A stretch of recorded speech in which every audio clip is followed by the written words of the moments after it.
Magnetic properties discuss करेंगे। देखिए, जो मैग्नेटिक मोमेंट होता है वो दो मोशंस की वजह से अराइज होता है। मान लीजिए हमारे पास में यहाँ पे कोई इलेक्ट्रॉन है जो अपने ऑर्बिटल में इस तरीके से रिवॉल्व कर रहा है, तो इसके पास में दो मोशन हो गए। कैसे? एक तो ये अपने ऑर्बिटल में रिवॉल्व कर रहा है ना, जिसको हम लोग क्या बोल देते हैं, ऑर्बिटल मोशन, ऑर्बिटल मोशन। और दूसरा ये अपने ही एक्सिस पे इस तरीके से स्पिन भी कर रहा है इलेक्ट्रॉन, तो इसको हम लोग क्या बोलते हैं, स्पिन मोशन। अब इन दोनों ही मोशन की वजह से मैग्नेटिक मोमेंट जनरेट होता है, मैग्नेटिक मोमेंट जनरेट हो जाता है। ठीक है। अब अगर आप क्लासीफाई करते हैं मैग्नेटिक सब्सटेंसेस को, तो ये 5 तरीके के हो जाते हैं। कौन कौन से, आइए देखते हैं। पैरामैग्नेटिक सब्सटेंसेस, दूसरा डायामैग्नेटिक सब्सटेंसेस, तीसरा फेरो मैग्नेटिक सब्सटेंसेस, चौथा क्या है, एंटी फेरो, और पांचवा हमारा हो जाता है फेरी मैग्नेटिक सब्सटेंसेस, फेरी मैग्नेटिक सब्सटेंसेस। तो ये 5 तरीके के हो जाते हैं। आइए अब एक एक करके इनको डिस्कस करते हैं। तो सबसे पहले पैरामैग्नेटिक सब्सटेंसेस। पैरामैग्नेटिक, तो पैरामैग्नेटिक सब्सटेंसेस वो सब्सटेंस होते हैं जिनको अगर आप मैग्नेटिक फील्ड में रखते हैं तो ये क्या करते हैं, वीक अट्रैक्शन शो करते हैं, वीक अट्रैक्शन शो करते हैं। इनको हम लोग क्या बोल देते हैं, पैरामैग्नेटिक सब्सटेंसेस।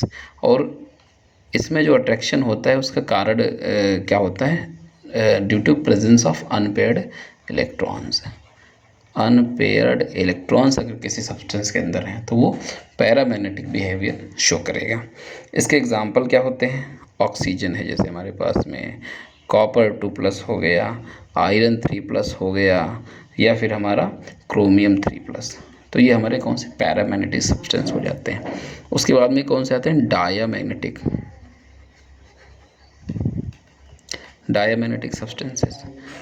ये क्या करते हैं, इनको अगर आप मैग्नेटिक फील्ड में रखते हो तो ये वीक रिपल्सन शो करते हैं, यानी कि वीक रिपल्सन शो करेंगे ये लोग, वीक रिपल्सन।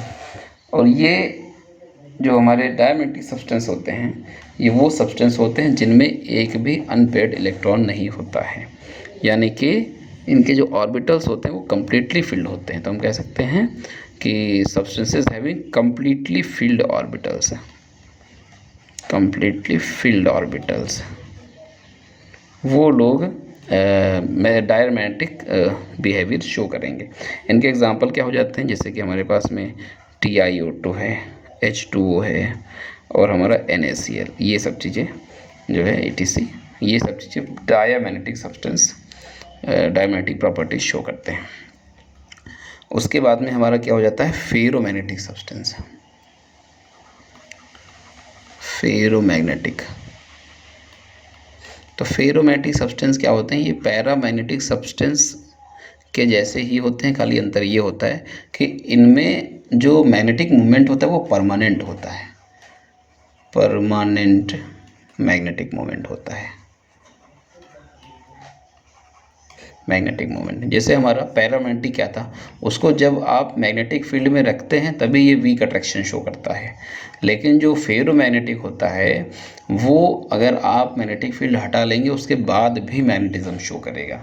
तो होता क्या है इसके अंदर, इसको डिटेल में डिस्कस करते हैं कि ऐसी कौन सी बात इसके अंदर हो गई जिसकी वजह से ये परमानेंट मैग्नेटिक मोमेंट शो करता है ना। तो होता क्या है कि इसके अंदर के जो पार्टिकल्स होते हैं वो क्या करते हैं, ग्रुपिंग कर लेते हैं आपस में, है ना। मान लीजिए हमारे पास में ये कोई सब्सटेंस है, एग्जांपल है कोई फेरोमैग्नेटिक सब्सटेंस का, तो इसके जो पार्टिकल्स हैं उन्होंने क्या किया, ग्रुपिंग कर लिया, है ना। इस तरीके से ग्रुप में अरेंज हो गए, है ना।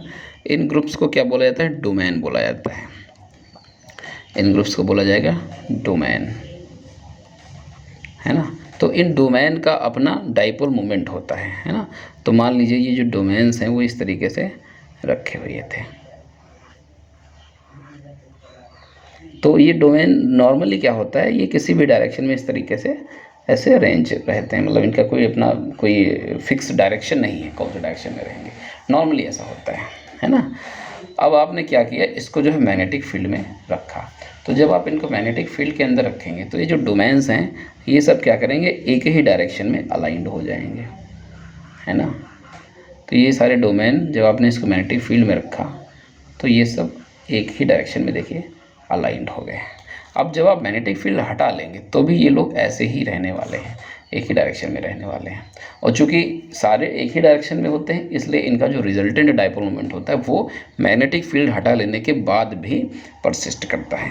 इसीलिए हमारे जो फेरोमैग्नेटिक सब्सटेंस होते हैं वो मैग्नेटिक फील्ड हटाने के बाद में भी मैग्नेटिज्म शो करते हैं, यानी कि परमानेंट मैग्नेटिज्म शो करते हैं लोग। इनके एग्जाम्पल क्या हो जाते हैं, एग्जाम्पल में जैसे हमारे पास में यहाँ पे है आयरन, है ना, निकिल, और हमारे पास में कोबाल्ट हो गया, गैडोलिनियम हो गया, और CrO2, ये सब। ठीक है, तो ये हमारे जो सब्सटेंसेस हैं वो फेरोमैग्नेटिक सब्सटेंस के एग्जाम्पल होते हैं, है ना। फेरोमैग्नेटिक कैसे काम करता है ये बात आपको समझ में आई। उसके बाद में क्या होता है, एंटी फेरोमैग्नेटिक सब्सटेंसेस। इसको भी आइए देख लेते हैं।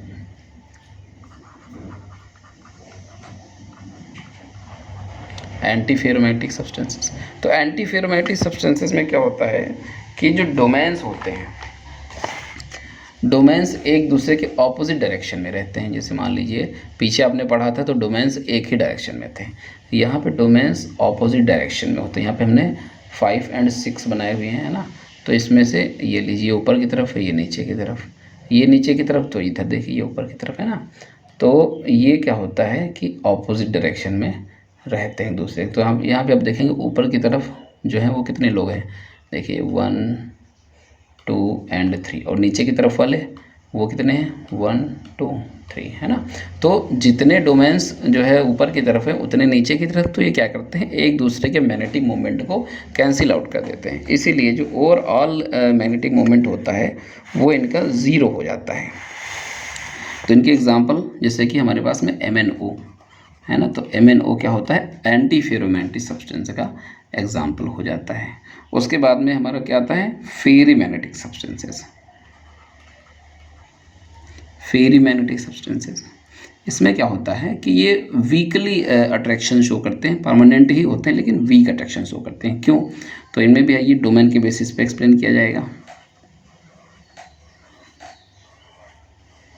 देखिए यहाँ पे सारे डोमेन्स हम एक ही डायरेक्शन में बना रहे हैं और इन 2 डोमेन्स को ऑपोजिट डायरेक्शन में, है ना। तो ये 2 डोमेन, इन 2 डोमेन को, इनके मैग्नेटिक मूवमेंट को कैंसिल आउट कर रहे हैं, ये 2 लोग बच रहे हैं। तो ये 2 लोग क्या करेंगे, मैग्नेटिक मूवमेंट शो करेंगे। इस वजह से जो फेरी मैग्नेटिक सब्सटेंसेज होते हैं उनमें जो मैग्नेटिक मूवमेंट होता है वो काफ़ी ज़्यादा कम हो जाता है फेरोमैग्नेटिक सब्सटेंस के कंपैरिजन में, क्योंकि इसमें जो डोमेन्स हैं वो सारे अलाइंड नहीं रहते एक ही डायरेक्शन में, कुछ ऑपोजिट डायरेक्शन में चले जाते हैं।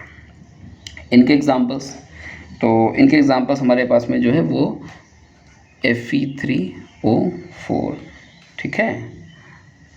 और कुछ एग्जांपल्स जैसे कि मान लीजिए यहाँ पे M, यहाँ पे 2 इसकी ऑक्सीडेशन स्टेट होनी चाहिए, और Fe2O4, ठीक है, जहाँ पे M हमारा क्या हो सकता है, M का मतलब मैग्नीशियम हो सकता है, कॉपर हो सकता है, जिंक हो सकता है।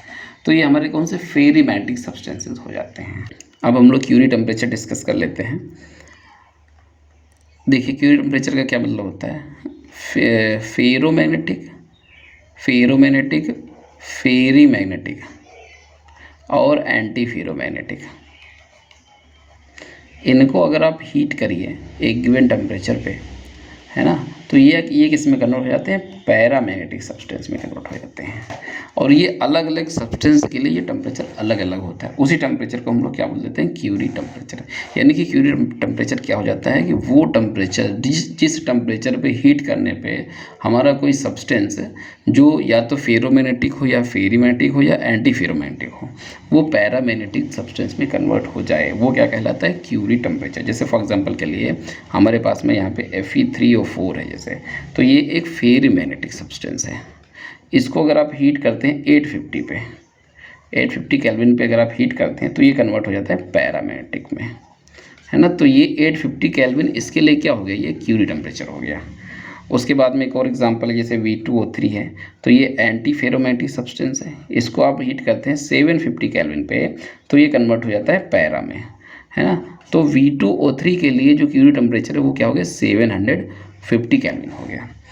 इसी के साथ ही हमारा टॉपिक भी फिनिश होता है।